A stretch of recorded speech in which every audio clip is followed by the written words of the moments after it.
오늘 이 새벽 하나님의 말씀 앞에 나오신 성도님들 환영하고 축복합니다.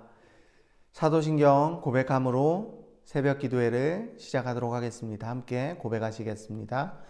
전능하사 천지를 만드신 하나님 아버지를 내가 믿사오며 그 외아들 우리 주 예수 그리스도를 믿사오니 이는 성령으로 잉태하사 동정녀 마리아에게 낳으시고 본디오 빌라도에게 고난을 받으사 십자가에 못 박혀 죽으시고 장사한 지 사흘 만에 죽은 자 가운데서 다시 살아나시며 하늘에 오르사 전능하신 하나님 우편에 앉아 계시다가 저리로서 산 자와 죽은 자를 심판하러 오시리라. 성령을 믿사오며 거룩한 공예와 성도가 서로 교통하는 것과 죄를 사하여 주시는 것과 몸이 다시 사는 것과 영원히 사는 것을 믿사옵나이다. 아멘. 오늘 우리가 함께 나눈 본문 말씀은 전도서 7장 1절에서 14절까지의 말씀입니다. 오늘 본문 말씀은 제가 봉독해 올리도록 하겠습니다.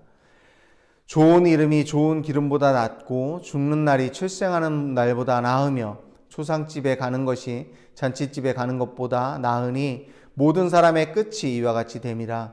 산자는 이것을 그의 마음에 둘지어다. 슬픔이 웃음보다 나음은 얼굴에 근심하는 것이 마음에 유익하기 때문이니라. 지혜자의 마음은 초상집에 있으되 우매한 자의 마음은 혼인집에 있느니라. 지혜로운 사람의 책망을 듣는 것이 우매한 자들의 노래를 듣는 것보다 나으니라. 우매한 자들의 웃음소리는 솔 밑에서 가시나무가 타는 소리 같으니 이것도 헛되니라. 탐욕이 지혜자를 우매하게 하고 뇌물이 사람의 명철을 망하게 하느니라. 일의 끝이 시작보다 낫고 참는 마음이 교만한 마음보다 나으니 급한 마음으로 노를 바라지 말라. 노는 우매한 자들의 품에 머무름이니라. 옛날이 오늘보다 나은 것이 어찌미냐 하지 말라. 이렇게 묻는 것은 지혜자가 아니니라. 지혜는 유산같이 아름답고 햇빛을 보는 자에게 유익이 되도다. 지혜의 그늘 아래에 있음은 돈의 그늘 아래에 있음과 같으나 지혜에 관한 지식이 더 유익함은 지혜가 그 지혜 있는 자를 살리기 때문이니라. 하나님께서 행하시는 일을 보라. 하나님께서 굽게 하신 것을 누가 능히 곧게 하겠느냐. 형통한 날에는 기뻐하고 공고한 날에는 되돌아보아라. 이 두 가지를 하나님이 병행하게 하사 사람이 그의 장래의 일을 능히 헤아려 알지 못하게 하셨느니라. 아멘.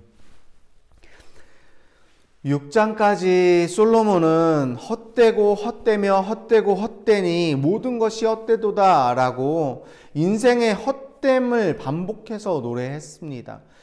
그리고 증거하려고 했고 증명하려고 했습니다. 그런데 갑자기 7장 하반절부터 그러한 헛됨을 극복할 수 있는 방안을 소개하고 있습니다. 오늘은 그 중에 세 가지 내용만 함께 묵상하도록 하겠습니다. 그중 첫 번째는 좋은 이름이 좋은 기름보다 낫다라는 표현입니다. 이것은 우리가 잘 알고 있는 것처럼 좋은 이름, 즉 좋은 삶으로 이 땅에 이름을 남기는 명예를 이야기하는 것입니다. 명예가 그 당시에 이스라엘의 재물을 상징하고 있는 좋은 기름보다 낫다라는 의미입니다. 우리가 좋은 인생을 살아서 이름을 남기면 그 당시에 가장 제물로 표현이 많이 되었던, 이스라엘 제물로 표현이 되었던 좋은 기름보다도 훨씬 낫다라는 표현입니다. 사실은 이거는 히브리어 단어로는 좀 라임을 맞춘 듯한 느낌이긴 하거든요. 우리나라 단어로도 약간 이름, 기름 이러면서 약간 라임이 좀 맞잖아요. 이런 의미로 사용되어지는 단어이긴 하지만 훗날 나타나는 어떤 그 예수님을 상징하는, 예수님을 예표하는 모습이라고 저는 생각이 되었습니다. 왜냐하면요, 좋은 이름과 좋은 기름에 어떤 한 사람이 떠올랐기 때문입니다. 여러분은 떠오르는 사람이, 인물이 없으신가요?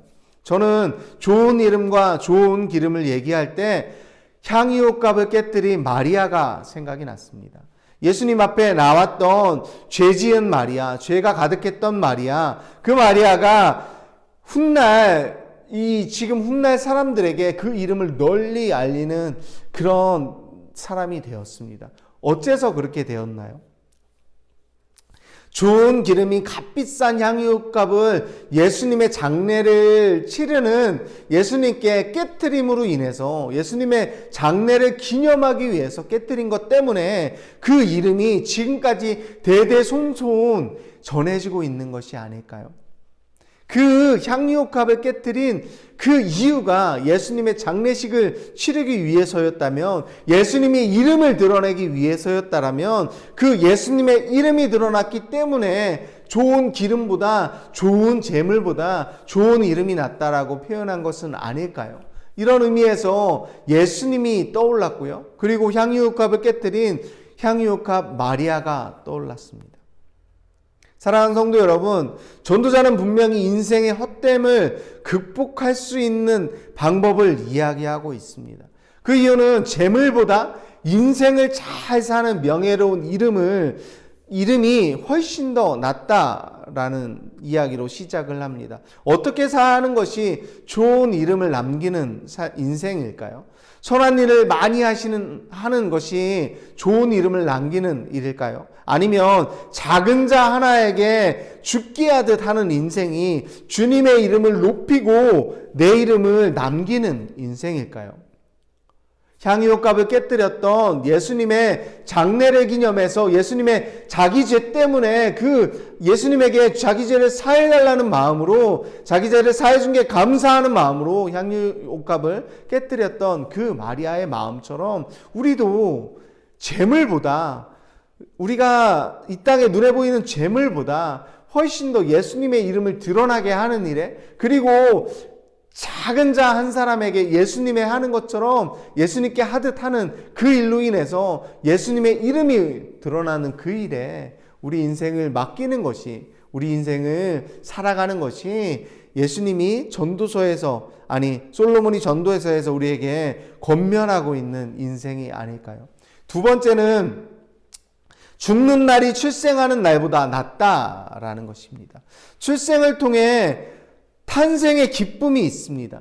그런데 헛된 세상을 시작하는 날이기도 하다라는 거예요. 전도자가 계속 얘기를 했던 거잖아요. 솔로몬이 헛되다, 헛되고 헛되다, 태어나는 것이 헛되다, 어차피 죽을 건데, 어차피 지혜자나 우매한 자나 마찬가지인데, 이러면서 세상이 헛된데 그 헛된 날을 시작하는 그 출생일이 뭐가 대단하냐라는 것입니다. 그런데 죽는 날은 그 모든 헛된 날의 마무리를 하는 날이기 때문에 오히려 죽는 날이 출생일보다 낫다라고 이야기를 하고 있습니다. 그런데 이 이야기에서도 좀 전에 향유옥합에서 살펴봤던 것처럼 예수님이 보였습니다.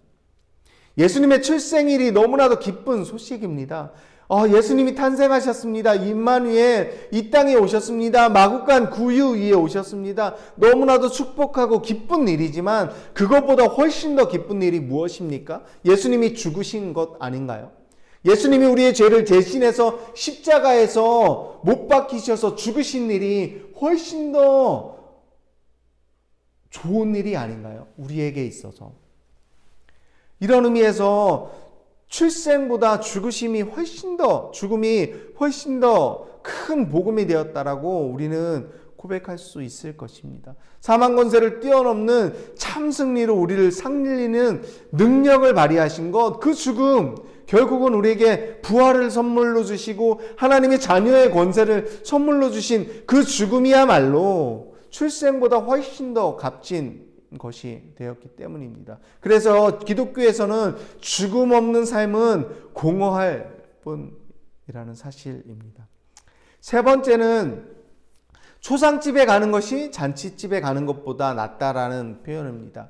헛되며 헛되고 헛되니 모든 것이 헛되다고 말하고 있는 솔로몬이기 때문에 초상집에 가는 것이 잔치집에 가는 것보다 낫다는 표현을 하고 있는 것입니다. 먹고 즐기는 시간보다 인생의 끝이 있음을 성찰하는 시간이 우리에게 훨씬 더, 산 사람에게 훨씬 더 유익이 있다라고 우리에게 말해주고 있는 것입니다. 이 땅의 전부인 것처럼 살아가고 이 땅이 마치 이 땅에서 행복을 누리는 것이 끝인 것처럼 살아가는 이 땅이 전부라고 생각하는 그 인생은 무지하다라는 사실을 깨달아 알라는 것입니다. 이 땅은 잠시 잠깐 머무는 나그네의 인생일 뿐이고 이 땅은 오히려 찰나일 뿐이기 때문에 사실은 죽음 이후에 인생이 있다라는 사실, 죽음 이후에 영생이 있다라는 사실을 기억하기 위해서 초상집을 가는 것이 우리에게 훨씬 더 낫다라고 표현을 하고 있는 것입니다. 사랑하는 성도 여러분, 어떤 인생을 선택하시겠습니까? 잠시 잠깐 머무는 곳에 이름이 없는 기름, 무의미한 재물의 삶을 선택하실 건가요? 아니면 그곳에서 존경을 받는 인생의 명예인 이름을 남기는 삶을 선택하실 건가요? 주님의 이름을 높여드리는 인생을 선택하실 건가요? 주님 앞에 칭찬 들었던 향유옥한 마리아처럼 이 땅에서 이름을 남기는 생을 소망하는 우리가 되기를 간절히 소망합니다. 오늘 보면 마지막은 하나님이 행하시는 일을 누가 능히 고칠 수 있느냐? 하나님이 굽게 하신 일을 누가 곧게 할 수 있느냐? 하나님이 하신 그 모든 일은 하나님이 창조주라는 사실을 우리가 기억해야 한다라고 마무리를 하고 있습니다. 그리고 하나님이 주시는 것은 형통과 공고가 모두 우리에게 선물이라는 사실을 기억하라고 마무리하고 있습니다. 하나님이 원수된 우리를 사랑하셔서 우리에게 그 아들을 십자가에서 죽이셨다면 원수되었던 우리에게도 예수님을 죽이는 선택을 하셨다라면 이제 하나님의 아들 된 우리에게 어떤 좋은 것을 주실지 우리는 상상할 수 있습니다.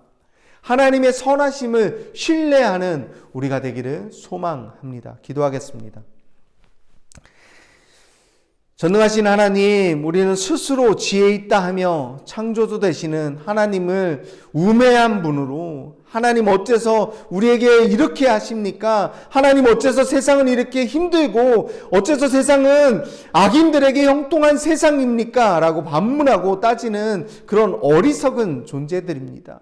그럼에도 불구하고 하나님은 우리를 끝까지 인내하시고 기다려주시는 그런 선한 하나님이라는 사실을 우리가 기억했으면 좋겠습니다. 하나님은 우리가 선한 사마리아인이 될 수 있도록 끝까지 인내하심으로 우리를 인도하시는 분이라는 사실을 기억했으면 좋겠습니다. 우리의 힘과 능력으로 할 수는 없지만 하나님이 인도해 주시는 형통과 공고를 통해 우리가 성장하고 있음을 알게 해 주시옵소서. 오늘도 우리에게 힘 주시고 능력 주시는 예수님의 이름으로 기도합니다. 아멘. 오늘 함께 나눈 말씀을 묵상하면서 두 가지 기도 제목을 가지고 기도하시고 각자의 기도 제목을 가지고 기도하면서 나아갔으면 좋겠습니다. 첫 번째는 좋은 재물보다 좋은 이름을 남기기 위해 살아가는 하루가 되게 하소서. 그리고 두 번째는 형통함과 공고함을 선물로 주신 하나님을 신뢰하며 기대하며 인내하는 하루가 되게 하옵소서. 두 가지 기도 제목과 각자의 기도 제목을 가지고 나아가도록 하겠습니다. 함께 기도하시겠습니다.